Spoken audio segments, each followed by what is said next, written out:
Welcome to State and Fig, located in historic La Arcada Plaza in downtown Santa Barbara. Our menu focuses on products that are raised in the state of California, inspired by the flavors of the Riviera. And we are proud to be sponsoring this program. Hello, I'm Twyla Kim. I've been an artist and hairstylist in Santa Barbara for 20 years. I personalize color, design, and precision haircuts for each individual at Sequel Salon in Montecito. I'm happy to be sponsoring Get Conscious Now. I'm attorney Gregory Lowe. I will prepare your trust, bankruptcy, divorce, conservatorship, probate, evictions. All of this I can do at an affordable price and with caring. Thank you very much.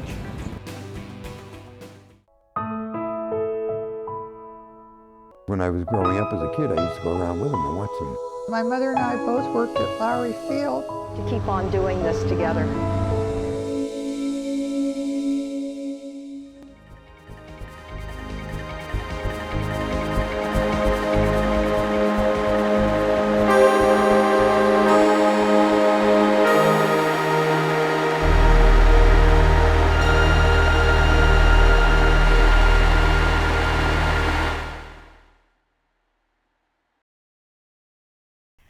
Hello, welcome to Get Conscious Now, the television show that inspires, uplifts, and reminds us of the importance of being aware and therefore conscious of our true nature as energy beings in physical form or spiritual beings having a human experience. I'm Patricia Diorio, and I'm here today with my dynamic co-host, Mr. Stu Zimmerman, and we have an outstanding show planned for you today, so stay tuned. Stu, do you have some words of welcome for our guests? I mean, for our viewers and our guests. For all of the above, absolutely. Thank you, Patricia. You're welcome. Yeah, so welcome everybody, and thank you so much for accepting our invitation to the universe to invite you and anybody who could possibly care to come in and be on this journey with us into consciousness, into becoming more aware of who and what we really are at the core. And so what I'm going to invite you to do right now is something that we just did right before we started this program, and that is to take a breath with us. So I'm inviting you just to take a deep breath in, right into your heart. Just let it go, and just begin to notice as we go on this journey together to explore what truth really is for us and how we can apply it in the strangest of places, like the rest of our lives and, dare I say, even corporations. So Patricia, why don't you tell us about our guest today? Okay. So it's our intention with Get Conscious Now to really explore the many shifting paradigms that are happening in all areas of life around consciousness. But our focus is particularly on areas that we would normally not associate with consciousness the way we've defined it as spirituality.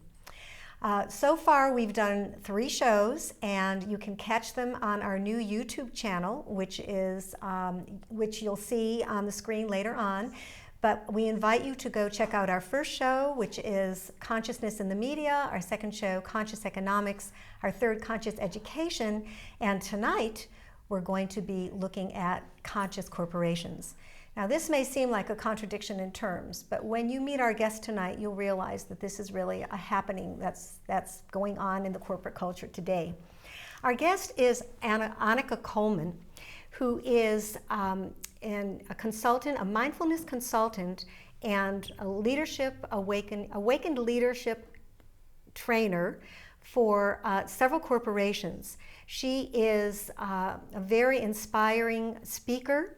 She is a clear and compassionate facilitator. She is also an ordained minister and a published author.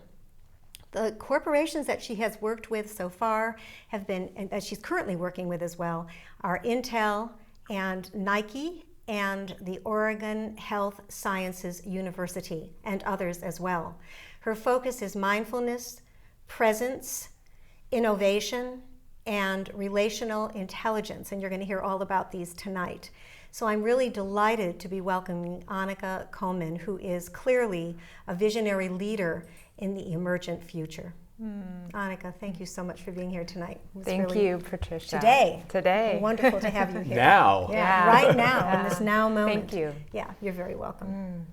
Stu, you want to kick off our interview? Absolutely. First of all, Anakha, may I say thank you so much for showing up here and in the corporate world. So thank you for that, because it feels to me like it's like stepping into the lion's den, where the cultures have been so steeped of fear, scarcity, and greed in one form or another. Why don't you just share a little bit about what has gotten you here to have this courage to stand in and go into corporations and offer them consciousness? What is a little bit of your background here? Like what was the impetus or the genesis for this Exactly. work? Is that what Yeah, you're please, asking? please. Yeah, you know, in my 20s, when I was an employee at Intel, I would often sit in conference rooms where different interactions, different meetings, product launches, strategy meetings were happening. And I didn't know much about business at that time. I was really new to that whole scene, but I had an awareness that there was a potential in the individuals and in the teams and in the company that was going untapped. I saw a lot of bringing forth opinions and ideas, but not the connecting of those ideas and the relational field that would really bring forth innovative, creative ideas in a much more easeful, graceful, less stressful way. So that question that got planted early on in my work at Intel was really the inquiry that has led me through my educational life, through my own personal transformation, and then really brought it full circle back into the corporations now. So your training was not only in the corporate world, but then you also did some training. I know Patricia mentioned you as an ordained minister as well. So is that something that you're incorporating in and becoming full circle? You know, I wish I could take more credit for that. Really, that what I can say about my journey is that at each crossroads when I would be inspired, where there'd be some sort of guidance or internal impetus to move to some sort of edge and keep following that inquiry, I said yes. I kept saying yes and following it. So it took me on a very, at times, circuitous path. Like I was like, what am I doing in seminary? But it all really is being woven together. I can see how all aspects of my training and my own personal journey are really being called into a greater service. And all of those experiences are really relevant to what really is happening in corporate culture today. You were being prepared. Exactly. For this I just didn't know. being I a just didn't know pioneer. for what exactly at times. Well, you're Lost in the definitely- woods. You're a pioneer for sure. So we're on the edge of a new corporate culture for corporations and businesses. And how do you see that unfolding? What do you see as the journey that corporations are on right now? Because it really is an evolution. It's kind of an evolutionary revolution in a way, because people are really re-looking at how they're perceiving themselves within the context of their work. Share with us about that edge that we're seeing. Well, I think we've almost hit a wall or the end of an era and the beginning of a new era in corporate innovation, corporate creativity, and sustainability, and a new consciousness. When we talk about the shift in consciousness that's happening on the planet, the corporate structure can't be left out of that conversation. Right. The awakening has to flow all the way through the most powerful structures that we have on the planet today so that we can really create that new humanity that we've been talking about. So I think that the return to like what I would call the embracing of both people, the planet, and profits, and holding all of those in the highest possibility. I think we've gotten into a fear-based or scarcity mode a lot of times in corporations that's driven greed and unethical decisions that have been made because of that fear that there's not enough. Bigger's better, faster's better. And in some ways, we lose connection with the integrity that is just natural to us in human beings, and we've left that. And so it's really important that we return to that sort of integrity in our business environments, and also start to be able to bring in a new possibility that we can thrive in all of those areas. That what's in the best interest of the planet and the resources that we have and the environment is also what's in the best interests of the people and their thriving, and also what's best for profits, because we want to embrace all of those, and none of them need to be excluded from our business endeavors. In fact, they're powerful together. Well, you know, the bottom line, historically and notoriously, if you will, has been money as the bottom line. And I could never really understand that, because I think the greatest capital that business has, that corporations have, is really their people, are their people. And if their people are taken care of, if their people are honored and appreciated and respected and dealt with on an equanimous level, that the money is going to come greater. The bottom line will be increased. So it's really a new bottom line, in my opinion. That the capital are the human resources. Yeah, great. Exactly.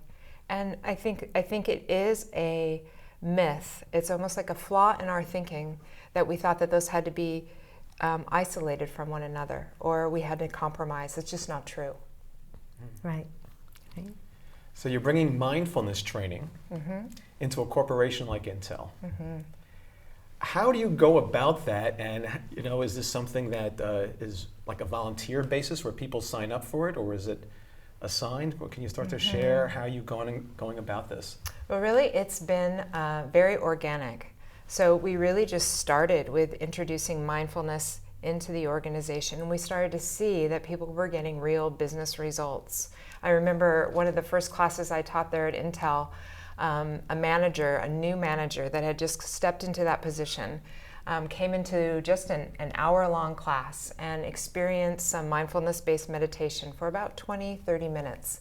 And at the end of that, I think he came back then the next week and he said, you gave me the best week I've had as a new manager. And I basically said, well, you gave yourself that gift. Because all of it really is based on the cultivation of internal awareness, internal presence and coherence that allows us to navigate very complex, fast-moving, uncertain environments with laser clarity. And we cultivate that through mindfulness practice.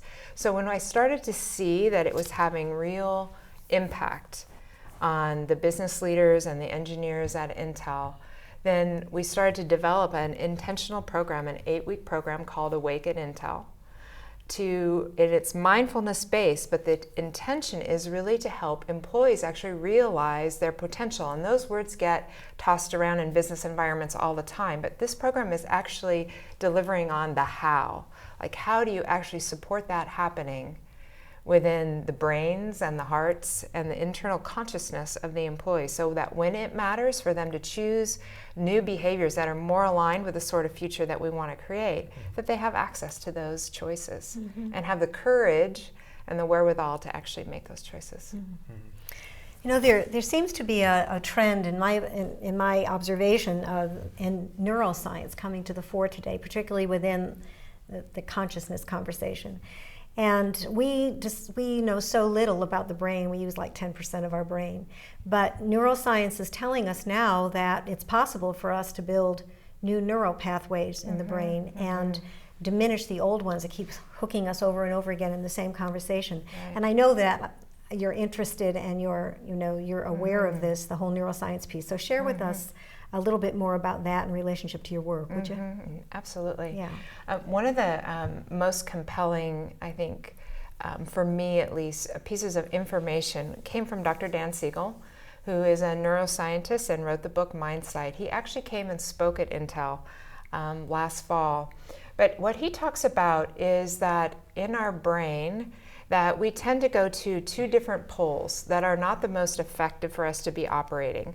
So one is to go to a very rigid mindset, and where we're more into structure and controls and aren't flexible and adaptive to an emerging future or a changing business climate. So very, very rigid.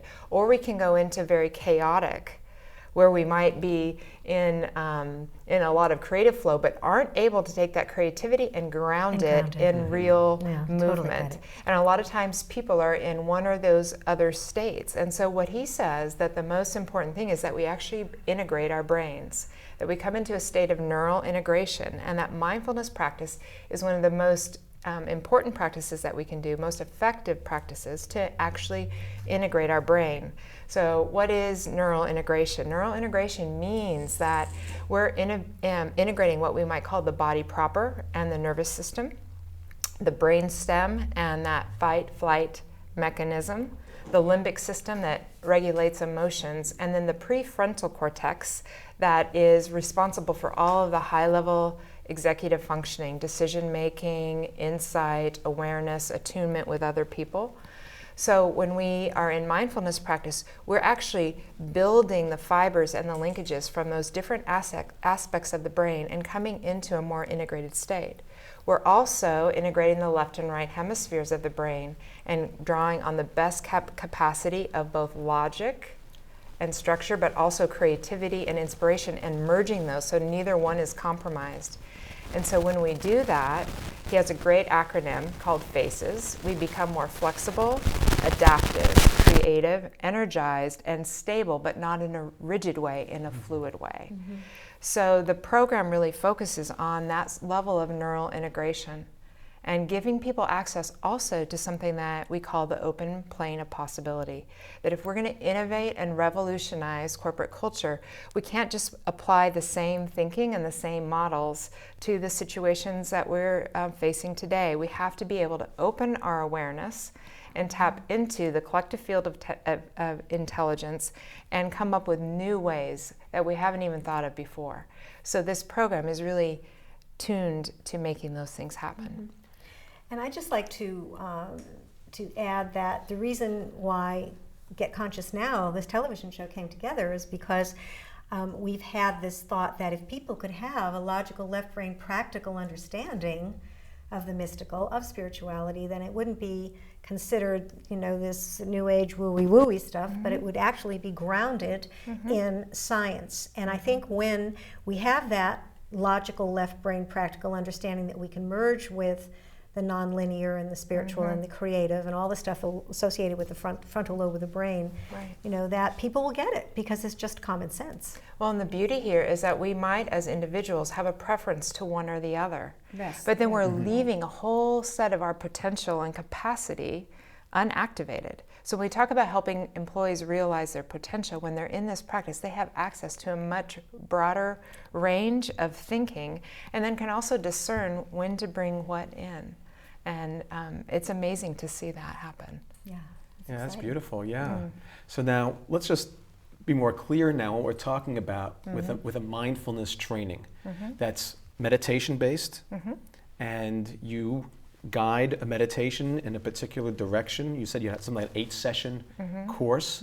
So could you share a little bit about some of the areas you touch on and how all that gets integrated? Right. So we have an 8-week program. The 9th week, actually we always say it's 8-week and then we slip in a 9th week, which is an integrated learning session. But the 8-week program is an hour and a half, one time a week. And people come in and we do usually some level of arrival meditation to get people grounded and present in the moment.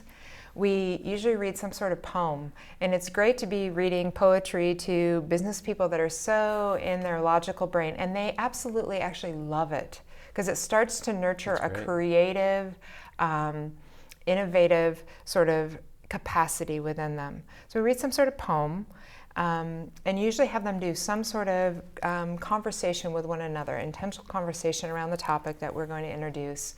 And then we introduce what the kind of key focus might be. So it might be emotional intelligence. And we offer them the most essential aspects of what that skill and inner capacity might be. We don't try and teach them the whole, like the whole book that Dr. Daniel Goleman wrote on emotional intelligence. We really find what are the most important things that we can kind of plant in their awareness.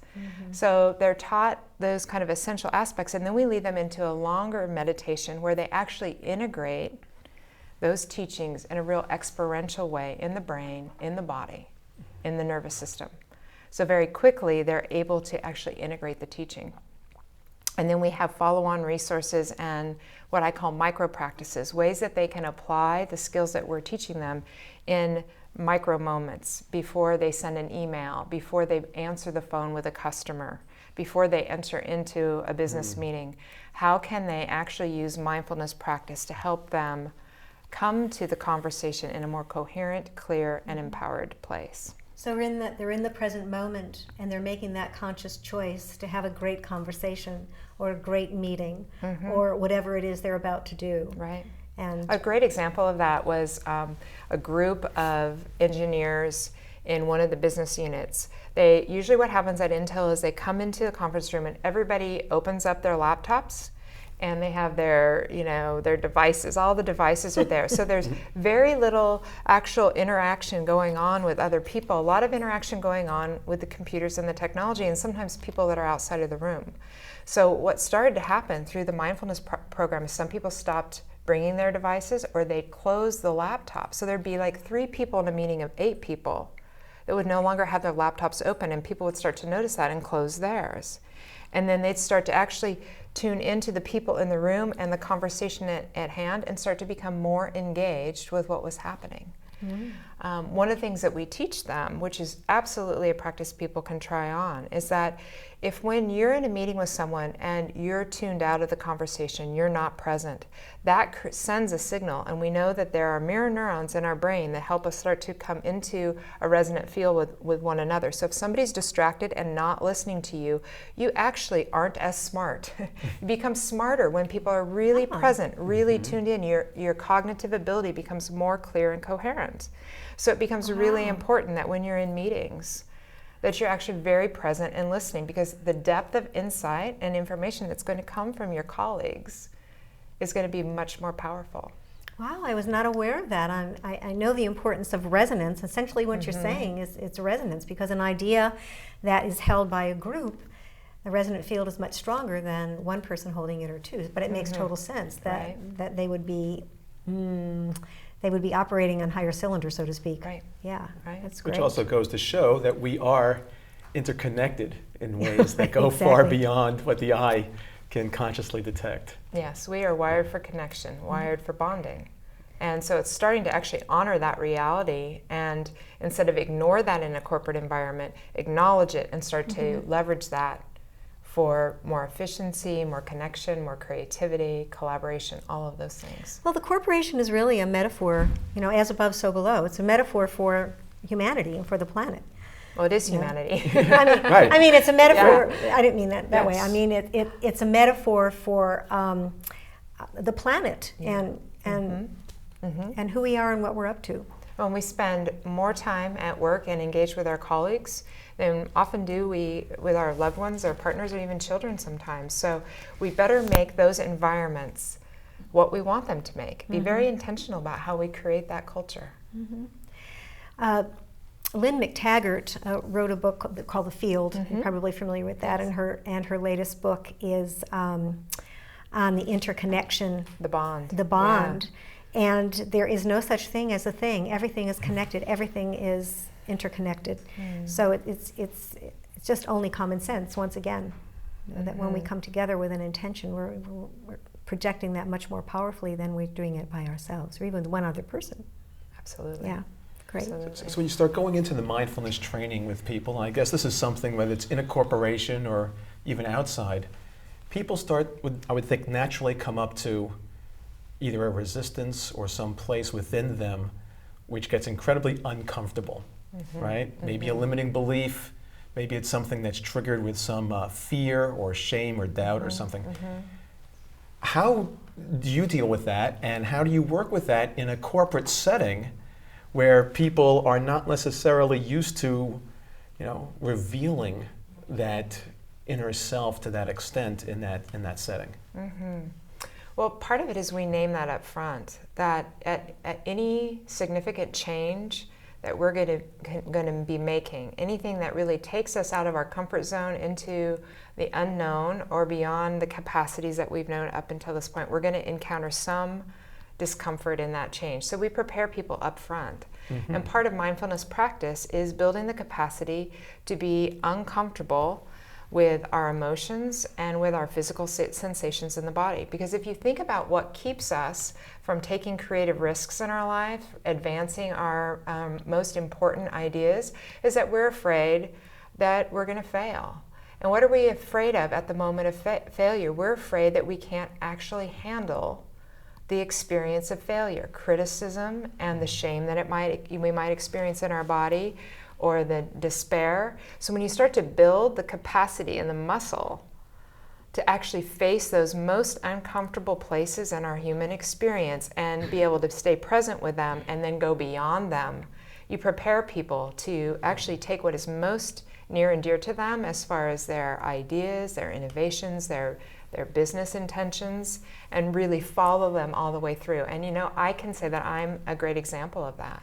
This practice has really, when you say what has prepared you to actually go stand and bring something like this into Intel, into corporate America, this practice has really helped me stand very, very fortified and grounded and clear about that.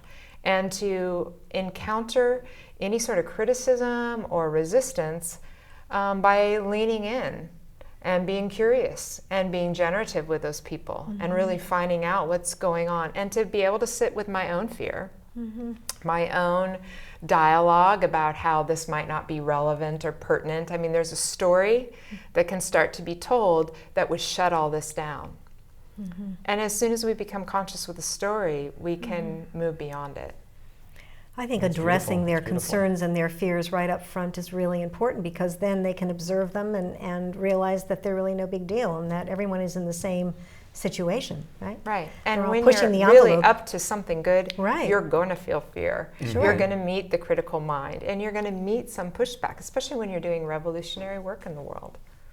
Do you have any of the participants, including the top people in corporations, that are digging their heels in and not wanting to cooperate? Has that been your experience at all? I haven't had so much that experience. I've been surprised that there hasn't been more resistance up until now, which it might show up. But one of the things that we do is we teach from not an expert point of view, but from a real offering. So nobody's forced to come into this training. It's really like who feels drawn and who feels compelled. And I think there's a sincere intention in the room of really being for the highest potential of each person that walks into our program. And that's sincere, that's really true. And we offer our own experiences. Us as facilitators, I remember sharing in the vulnerability, risk-taking, and shame module in one of the programs, I had become aware that I was medicating some edge of my own contribution with red vines. So I started licorice and sugar. Good taste. And I was saying, I was noticing that I was going to 7-Eleven and I was in this habit of buying red vines and gnawing. And then I sat with it. I'm like, what is it that I am doing with this behavior? And it might seem really subtle, but I was taking a certain edge off me, really leaning into my own vitality and creativity and numbing that down. So the interesting thing is when I shared that story, I had about 10 people come up and say, we have all this sugar and cookies and I've been doing the same thing. And then at Intel, they got the admin to take all that sugar out of a certain area and brought in fruit and really raised people's awareness about how we numb ourselves and numb our creativity and numb the edges of innovation that we can bring forward, because it takes courage to take those sort of risks and really bring yourself fully forward. And it takes the awareness to be, and to knowing that you're doing it, to actually to observe it. And so I would like to invite everybody to bookmark this moment right here, right now for yourselves as something that can actually be applied. How are you numbing your life in any way? Is there any way that you are looking at some of your behaviors that appear to be perhaps a little compulsive, if not just simply a habit, that on some level isn't completely serving you? Just to notice, just to take a look, and just to gain awareness. Maybe someday you'll stop, but for right now, maybe it's enough just to, to bookmark it and just to take note. Yeah. So is the program that that Stu brought up, the 8 weeks, or is that the same as the 5 zones of mindfulness, or is that a different program? Well, the 5 zones really incorporated. informed that 8-week program called Awaken Intel. Okay, could you give us just a quick overview of the 5 zones of mindfulness? We don't have to go into the detail of all of them, but I think that they're very important. Right, and they build on each other. And they do. Absolutely. Let's see if I can remember them. I know the first one is inner mindfulness, inner stillness, cultivating that capacity to become aware in ourselves and practicing that moment. It might be 10 minutes of walking meditation or just stillness or whatever your practice might be. The other aspect is integral mindfulness. So that's a sort of mindfulness that everybody can practice throughout their day. When you're driving, instead of listening to the music and talking on your phone and doing a million different things, just drive. Feel the steering wheel, see what's happening around you, breathe and become aware. That actually, I tell people, the integral mindfulness and micro practices actually are like deposits in the bank. Every time we pause and become mindful, we're developing and cultivating more awareness. And we can do that with everyday things like eating, walking, taking a shower, how we take care of our children, how we prepare a meal. I mean, every single activity that you do is an invitation into more mindfulness. So integral mindfulness, inner mindfulness, activated mindfulness. This is one of my favorite ones. Before you go into a meeting, or maybe you're going to write an email, or maybe you're going to sit down and write a strategic plan, to actually take like 3 minutes to center yourself, to feel your body, to feel your breath, to connect with a really coherent and clear intention before you enter into putting that together. That opens you up to that open plane of possibility, to a greater flow, or we might call it the zone, where all sorts of creative inspiration in your subconscious, in your conscious mind, and in the greater collective field can come in and support that effort and that initiative. This is where we need to become much more skilled and more like artists in how we approach our work, instead of just being on automatic pilot and going, oh, the next thing, oh, the next thing. How do we bring consciousness into those moments and access a greater inspiration? Then we have relational mindfulness. And that's a sort of mindfulness where we become very aware that the quality of my presence, the quality of my listening, and my listening beyond the words to what the whole of the person might be communicating. And then I can kind of fine-tune my communications and my connections based on that level of presence. It's a really, really important capacity, because like what I said, is like when we bring a real quality of presence to another person, they're going to start bringing forth and realizing their potential in that moment. And then as we connect these different streams of intelligence in individuals into one greater stream, that's when we have real power of collaboration that's happening. But it all starts with the level of presence and attunement we have with one another, which builds onto the last zone, which is collective mindfulness, and being able to build, like in a culture like Intel, a sense of coherence around those compelling intentions that's driving the whole of the company.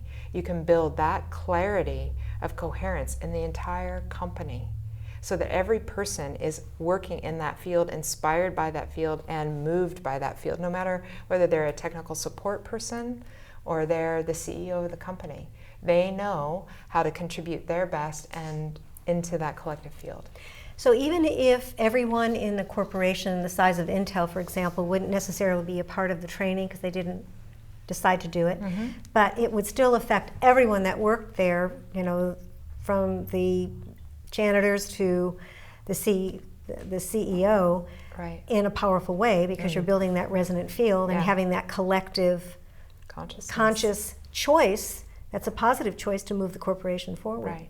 And there'll be some sort of tipping point where we have enough consciousness and coherence in the field that the culture shifts, and then everyone's behavior shifts because the system has shifted. Right, because you've hit that number of critical mass in the numbers where everybody gets it, whether they know it or not. They just get it, and it's in the air. It's in the air, and their thoughts will start changing. Yeah, this is, Ken Key's work, The 100th Monkey, the number of critical mass, morphogenetic fields, Rupert Sheldrake. I mean, this has been around for a long time, but people don't realize that it can happen on a micro level and it can happen on a macro level, because just think about all of us, humanity, awakening to this conversation of who we are and our power to create our world and be in the moment and make a conscious choice to have it be positive.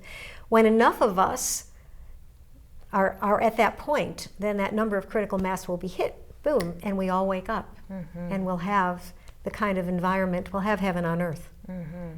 I think that's really where we're headed. It's only a matter of time. I really hope I see it in my lifetime. You too. Well, stay healthy.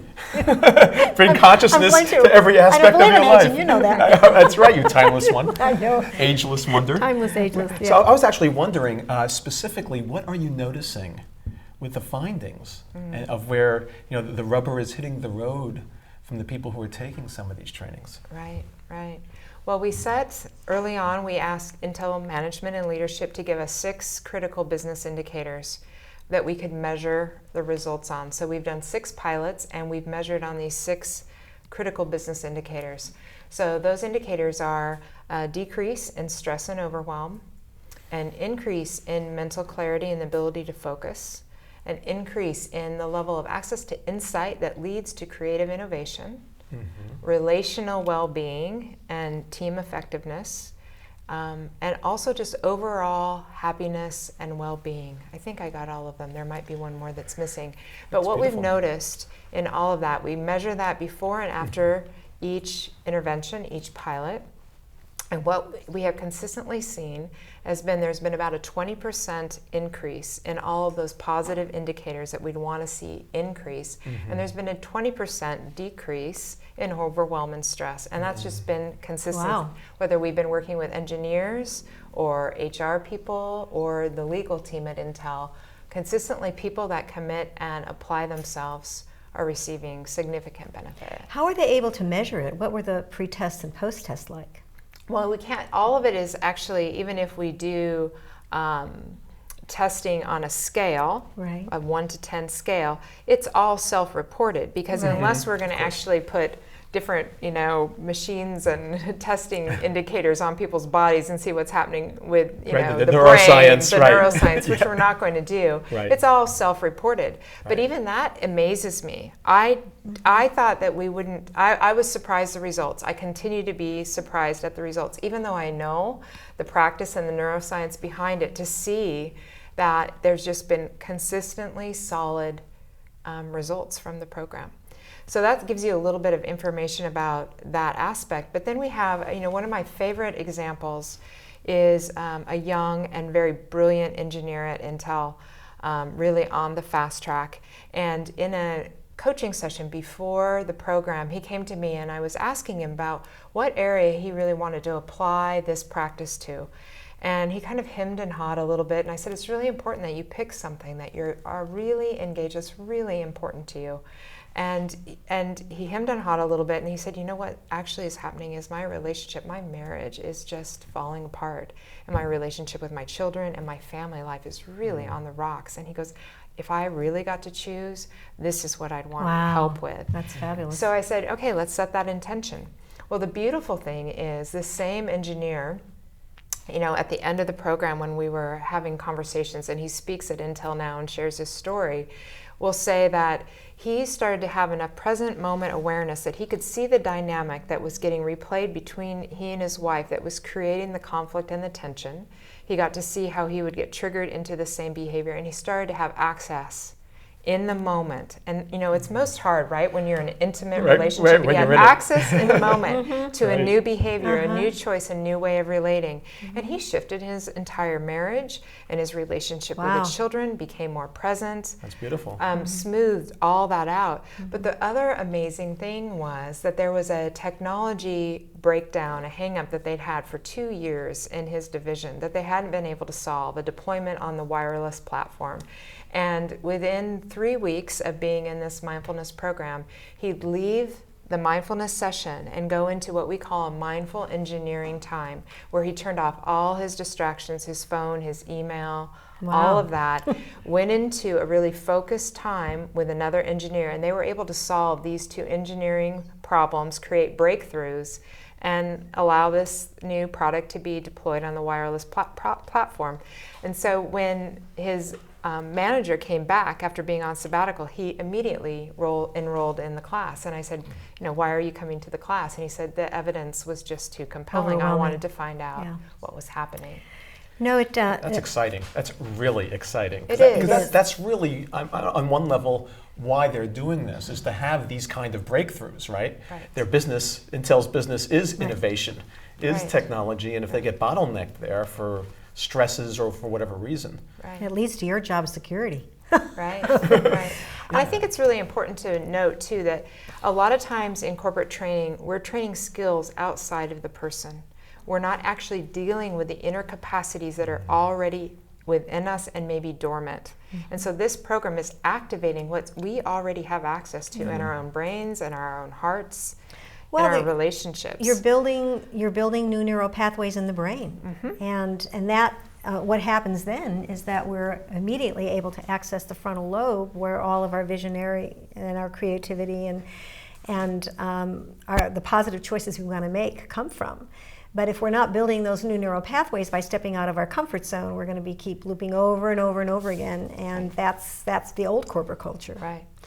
You mentioned this young man who was able to access this, become aware of this situation with his wife, and that's a perfect lead-in for what I wanted to talk about next, which is the observer and the whole observer-witness phenomena. How does that work into, obviously you gave us an example with this young man, but how do you bring in that whole observer conversation into the training?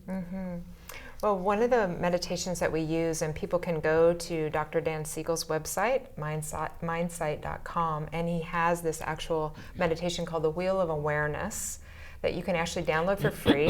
It's an MP3 file.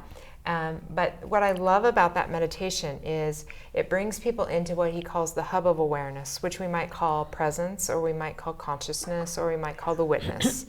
And then he guides you into becoming aware of everything that you can become aware of in your experience, your 5 senses, your body sensations, the muscular and skeletal structures, your thoughts, your emotions, your hopes and aspirations, as well as your relational field. And this meditation brings you into that center, that hub of awareness, and then has you become aware of the different content out on the rim of our awareness. And so when you start to create that, it starts to cultivate, who is it that's able to become aware of these things? What is watching? What's witnessing this? That's key. And I remember one of the engineers just kind of burst out in one of our programs, if I'm not my thoughts, who am I? Right. That's a question that can be asked of everybody. And I was like, I'm not going to answer that one. You keep asking that one. No. Okay. I'll answer it. And they start to get some distance. Yeah. And they're no longer fused with the repetitive, compulsive, because most of our thoughts, 98% of our thoughts are negative, but they're also repetitive. Recycled. So we're not using the capacity in our brain to think new thoughts, to create new ideas. And new neural pathways. Absolutely. That's the whole thing. That's what the observer does. It gives us that leveraging, if you will, to be able to observe ourselves writhing in our human experience over and over again with these repetitive negative thoughts that keep us stuck in old patterns. But when we can observe ourselves being in that pattern, whatever it is, that sheer act of observation is 50% of shifting it. Observation with kindness, that's so important. And compassion. And compassion, that's one of the biggest parts. Yes. Great. Because it's also easy to go into self-criticism, to beat oneself up. Which keeps that pattern even more in place. So what is it what would you recommend to our viewers to be able to incorporate the ideas that we're talking about here in this show and bring it to their own workplaces? Because it may not be a large corporation like Intel or Nike, but people work, and what could they do to really inspire their bosses and their coworkers to look into this? What would you suggest? The first step is do it yourself. It's not about going out and changing everybody else. It's starting to have an authentic practice yourself of mindfulness, of reflection, of having even 5 minutes in your day where you're in stillness, whether you're walking meditation or sitting meditation or journaling or just sitting and looking at the flowers on your deck and breathing and being still. We have to cultivate and create a space in our life for awareness, for reflection, for new insight and to come in. So I really think it's most important before we try and bring anything to anyone else that we actually have our own experience with it and start to embody it. And I really think that that's why it's been effective at Intel, because the facilitators that are actually offering these classes live and breathe it and are completely committed to it. And that's your team, right? And that's the team. Yeah. Right. That's right. great. Anakha, this has been so wonderful. We're coming to the end of the interview. It Are you just sure? flew. I know. Wow. How about for this episode? Something tells me we're going to continue this conversation. I think this is an important conversation Yeah. to have, and we would love to have you come back. Absolutely. Yeah, do it. So thank you. Thank you. You just gave us a fabulous pearl of wisdom, but I always like to end the show with, if you had one thing that you'd like to leave our viewers with, what would that be? Maybe what you just said, because it was fabulous. Yeah. I think to really actually really start to tap into their own highest possibility. There's, our program is called Awaken Intel. So it's really starting to wake up to the potential that's within you, whether you're a mother and you have a home-based business or whether you're CEO of a place like Intel, to actually work your own edge, work your own creative edge, find what's really true and burning within you, and go there. Great. Well, this was wonderful, and we so appreciate your being here today. And this is Thank the you. beginning of the conversation, I think. Absolutely. Yeah, great. And totally Absolutely. support you in your work. It's amazing, and you're a true pioneer and visionary. And I've been blessed. I've been blessed and challenged by it, which is, the best of what you would want. Exactly. Exactly. Yeah. Thank you so much on Thank behalf you. of all the corporate workers out there, but for the work you're doing, because I know they know in their hearts this is something that they may have been waiting a long time for and not knowing that it's even available. We all have. It's a shared vision. Yeah. It's beautiful. Thank you. Thank you.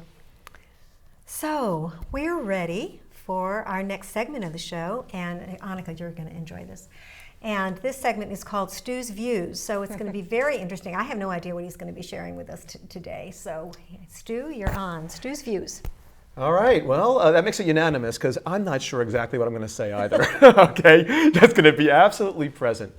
So, take a breath with me, please. And feel free to keep breathing and take another one. Because we are on this journey of consciousness together. And I notice for myself that my first step typically is simply to become aware of my breath. And then it begins to remind me how often I don't think about my breath, and yet somehow it still continues to go on. So then I start to wonder, well, gee, what is exactly doing the breathing around here when I'm not paying attention to it? Do you ever wonder about that? Because we're talking about consciousness. We're talking about integrating neuroscience and quantum physics and all of the left brain analytical knowledge, body of knowledge that we have up to date in terms of the nature of our physical reality, which is very much not what it seems, because the science does tell us that we are, whether we call it consciousness, energy, vibrational waves vibrating at different frequencies, we're not solid, no matter how much it appears to our naked eye that we are, and no matter how much our experiences that we've had would reinforce that. Because once upon a time, people would have sworn on a stack of Bibles, not yet printed, that the earth was flat, and the truth is, as we've come to know, the earth isn't flat, it's a sphere. In fact, oh, by the way, it was never flat. So the truth that we find out then gets applied retroactively to the beginning of time. And so here we are, very potentially, at another one of these nexus points in all of humanity, where we're beginning to realize that we are, as Patricia opened the program with, spiritual beings, beings of energy, having a human experience, interconnected with each other in all kinds of relational fields and collective fields. So I'm really inviting you now to consider that this entire game of life and consciousness is almost like a game show. And I know for times, for me, it feels more like Jeopardy, perhaps Family Feud. I know that one real well. And maybe you do too. And sometimes even Wheel of Fortune, you know. But ultimately, isn't it really just truth or consequences? Where we have a choice now, where we can dedicate ourselves to exploring what's really true for ourselves, what we know in our heart of hearts, and what we're learning from this body of science that tells us that we are infinite beings interconnected with each other and all there is. And oh, by the way, we've also learned that this thing called love is what really motivates us and gives us power and really makes this life a blessing. And if we don't explore that truth, there are definitely consequences. So I'm inviting you to explore the truth of who and what you really are, keep breathing, and get ready for whatever is next. And it just so happens right now, it's Patricia with her quantum quote of the day. Thank you, Stu. That was really beautiful. Beautiful. So I've chosen two quotes for today, and they're both from Jon Kabat-Zinn, one of my favorites, and really a luminary in the spirituality consciousness conversation. Just to share a little bit about him, he is a professor of medicine emeritus and founding director of the Stress Reduction Clinic and the Center for Mindfulness in Medicine, Healthcare, and Society at the University of Massachusetts Medical School. So he has been really devoted his entire life to this conversation of mindfulness. And I had a good time just researching quotes about mindfulness in business and found some wonderful ones in Anakha's work as well. But this one really touched me the most, and I want to share it with you, so I'm going to read it. I hope you don't mind if I read it. Mindfulness means moment-to-moment, non-judgmental awareness. It is cultivated by refining our capacity to pay attention intentionally in the present moment, and then sustaining that attention over time as best we can. In the process, we become more in touch with our life as it is unfolding. So that's a mouthful for sure, but what I really like to tell you, the key for that is the now moment. It's about being in that now moment. It's the only moment we have. Right now, I am totally present in this now moment. I'm aware of my surroundings. I'm aware of Anakha and Stu being here and the camera people and everything that's going on in the studio. But my now moment is speaking directly from my heart to you about the importance of being in the now moment. The now moment, in truth, contains everything, absolutely everything. It contains our successes and our failures and our ups and our downs, and every single aspect of life that we can possibly imagine is in the now moment. But what do, we in this human experience? We have something that happens in the past, and it's upsetting, it's fearful, and we worry about it. We worry about it. I tell so many of the clients that are mothers and fathers in my work, don't worry about your kids, because when you're worrying about your kids in the now moment, that's the kind of energy you're sending them. So being in that now moment and not allowing the past to pollute it, because the only moment we have is now. The past is gone and the future is between our ears. So being present in that now moment and making a conscious choice, just like we did before this show today, as we all came together as a crew and as a team to dedicate this show to really making a difference and bringing this powerful, important information out. That was what we did in that present moment, and we set the field for that to happen. You can wake up every morning and set your day to be a fabulous day just by intending it and being in that now moment, taking 5 minutes to follow your breath, as Stu loves to remind us to do, to follow our breath, to breathe consciously, and to choose consciously how we want our day to show up. Today I'm going to have an excellent day. Today I'm going to walk into that meeting and I'm going to impress them with the skills and the talents that I have to make a difference on this team. So being in that now moment is so very important. So I invite you, what choices are you going to make in your now moment? What choices can we together make in a now moment that will make a difference on the planet? So thank you very much. That's my message, my quantum quotes.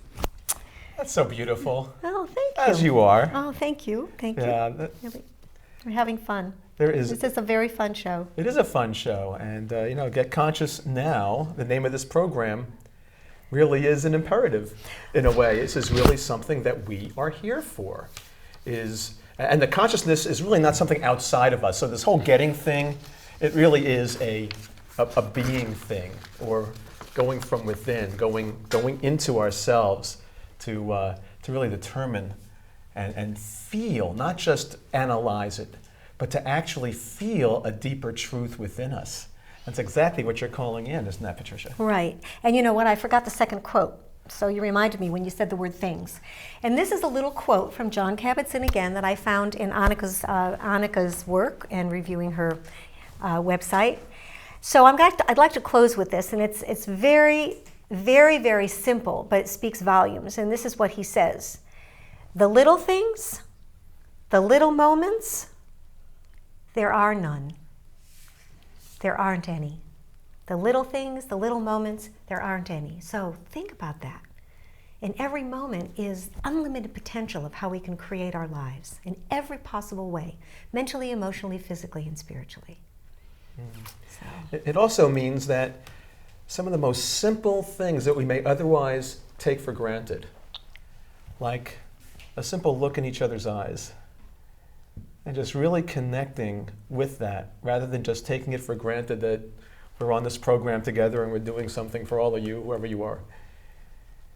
And just to acknowledge, with reverence and gratitude, the moment at hand here. And the more moments we have of that, there are no small moments. It's all absolutely a real blessing to be incarnate and to be on this journey. Am I seeing some tears coming up to your eyes? I don't know. They could be yours. No, I'm seeing your eyes water. Yeah. Oh gosh, this has been great. So Anakha, again, thank you so much for being here. Yeah, thank you. Really, it's a blessing. It's really a blessing. And so we thank all of you for being present with us today and Get Conscious Now. And remember, to our website, go to our YouTube channel. Until next time. Get conscious now.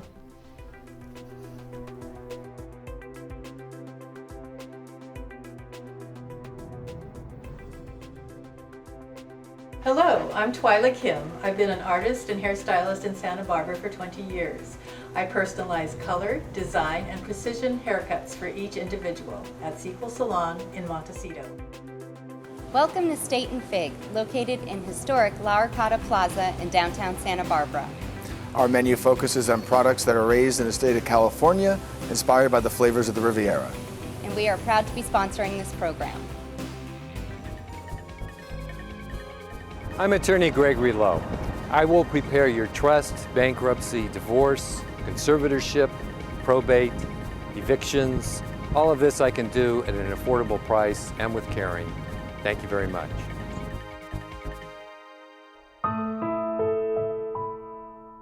When I was growing up as a kid, I used to go around with them and watch them. My mother and I both worked at Lowry Field. To keep on doing this together.